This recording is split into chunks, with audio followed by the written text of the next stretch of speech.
What makes this bridge collapse particularly troubling is that this is not an isolated instance. Just in the last 12 months, in fact, in the last few months also, since the monsoons have begun, there have been several bridge collapses. Today it was the Gambhira bridge over the Mahisagar river connecting Vadodara and Anand districts that collapsed.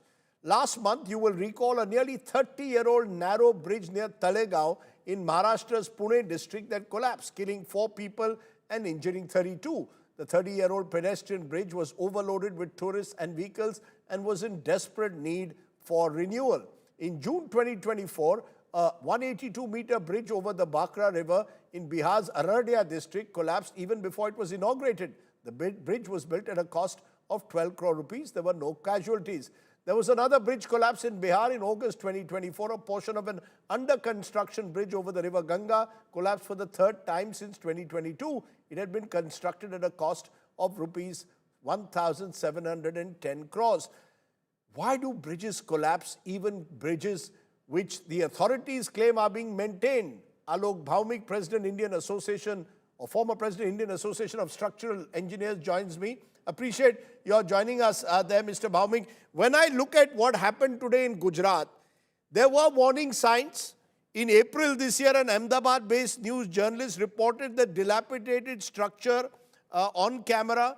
This bridge is a bridge which is more than 4 decades old. It was in desperate need for maintenance. Is the real problem maintenance or the structure itself? Thank you, Rajdeep, for inviting me. Before I start, I must express my deep condolences to the family of the victims. It's really tragic. The answer is both. In general, the asset management of infrastructure is very poor all over the country. Gujarat is no exception. And also, the state of infrastructure which is being built newly, there are a lot of problems. These issues are very complex and of very serious nature, and I'm sorry to say that it doesn't get the attention that is required. There is lack of intent, I would say, on the part of authorities. When you just said asset management, what is it? Is it the quality of material used, or just the fact that many of these are old bridges that constantly need some element of renewal? Is it the nature of maintenance? Where is the problem? The problem is that, we have a huge number of assets in terms of infrastructure like bridges, highways. They require regular maintenance. Some of these bridges are as old as 100 years and more. But the infrastructure that we have in terms of human resources with the state PWDs, with the central government, they are far too inadequate to cater to the existing asset infrastructure. Leave aside that the priority for the existing bridge maintenance is given a low priority as compared to building new infrastructure. So the focus is also a little bit shifted to building new infrastructure because of the huge pace of development that is taking place around us. So what you're saying is that while you have the government claims that we are adding so many kilometers of roads every day, we are breaking record, you're saying that's all very well. What is equally critical is investing just as much of human resources also in particular in actually maintenance. Am I clear? Am I right? Absolutely.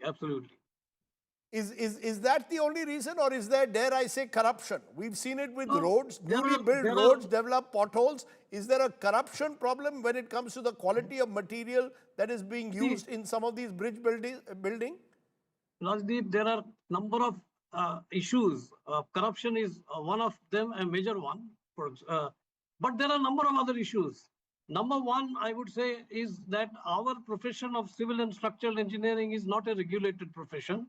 And that's a very serious concern, unlike the medical profession, unlike the lawyers, unlike the chartered accountants.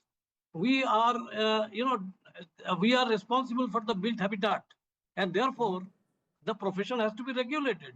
When I say profession has to be regulated, what I mean is that, as we grow in the profession, we must renew our capability in terms of continuous professional development. Unless the profession is regulated, there is no check. So any incompetent engineer he can be at site doing design or doing construction, endangering the safety of the public at large. So, You know, there are, number one, the profession has to be regulated. Number right, two, we are building, currently the pace of growth is much more than the capacity with which we can build. The competence level of our professionals, the need for capacity development on the whole, the skill development, right, that is not matching with the demand. So demand is far exceeding the capacity. So either we reduce the pace of growth or right. we compromise on the quality. And what is happening is the compromise on the quality.